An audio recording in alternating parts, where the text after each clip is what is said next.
పాప పడుకుందమ్మా. విలేజ్ కదా పొద్దుగానే ఇది చదువుతున్నాను అన్న మరి వేసొస్తాను వచ్చిందా ఎన్నింటికి వచ్చింది బయాలజికల్ సైన్స్ చదువుతున్నావా చదివిస్తున్నావు అమ్మ ఇంట్లో.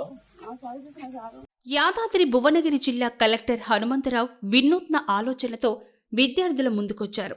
ఇప్పటికీ ఆకస్మిక తనిఖీలతో జిల్లా యంత్రాంగాన్ని పరుగులు పెట్టిస్తున్న ఆయన ఇప్పుడు సరికొత్తగా ముందుకొచ్చారు. విద్య ద్వారానే సమాజాభివృద్ధి చెందుతుందని నమ్మిన కలెక్టర్ హనుమంతరావు విద్యాశాఖపై దృష్టి సారించారు. తరగతి గదిలో చాక్ పీస్ పట్టి విద్యార్థులకు పాఠాలను కూడా బోధిస్తున్నారు. ముఖ్యంగా హాస్టల్లో విద్యార్థులకు అందుతున్న ఆహారంపై ప్రత్యేక దృష్టిని సారించారు.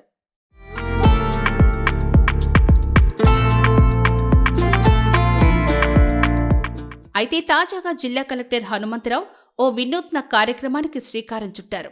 మరికొద్ది రోజుల్లోనే 10వ తరగతి పరీక్షలు జరగనున్నాయి. ఈ క్రమంలోనే ప్రభుత్వ పాఠశాలల్లో 10వ తరగతి చదువుతున్న విద్యార్థుల కోసం తన వంతు సాయం చెయ్యాలని భావించారు. హాస్టల్ నిద్ర కార్యక్రమంలో భాగంగా రాత్రి సంస్థాన్ నారాయణపూర్ మండల కేంద్రంలోని ఎస్సీ హాస్టల్లో ఆయన నిద్రించారు. తెల్లవారుజామున 5:30 గంటలకు ఎలాంటి సమాచారం లేకుండా జిల్లా కలెక్టర్ హనుమంతరావు మండలంలోని సేరిగూడెంలో 10వ తరగతి చదువుతున్న ఓ విద్యార్థి ఇంటి తలుపును తట్టి నిద్రలేపారు. ఇంటి తలుపులు తీసిన విద్యార్థి భరత్ చంద్రను జిల్లా కలెక్టర్ పరిచయం చేసుకున్నారు. దీంతో ఆ విద్యార్థి కలెక్టర్ని చూసి అవాక్కయ్యాడు. భరత్ చంద్రాచారికి తండ్రి లేకపోవడంతో తల్లి కష్టపడి చదివిస్తోంది.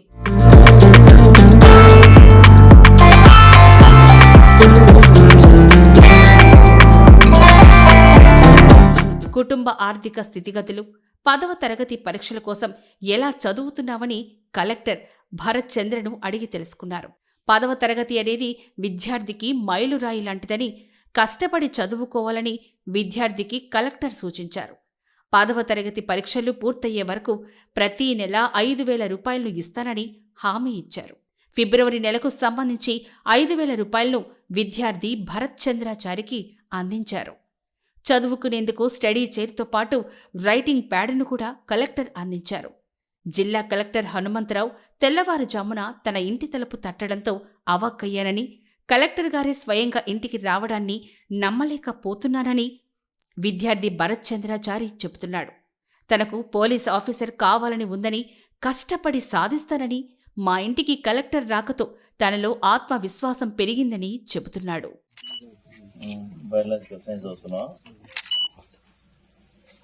చదివిస్తున్నావు అమ్మ ఇంట్లో. 5ంటికి ఫోన్ వచ్చిందా మీకు? ఎవరు చేసింది? అన్నిసార్లు చేసిండా? 5ంటికి ఒకసారి చేసిండా? 5:30 కూడా చేసిండా?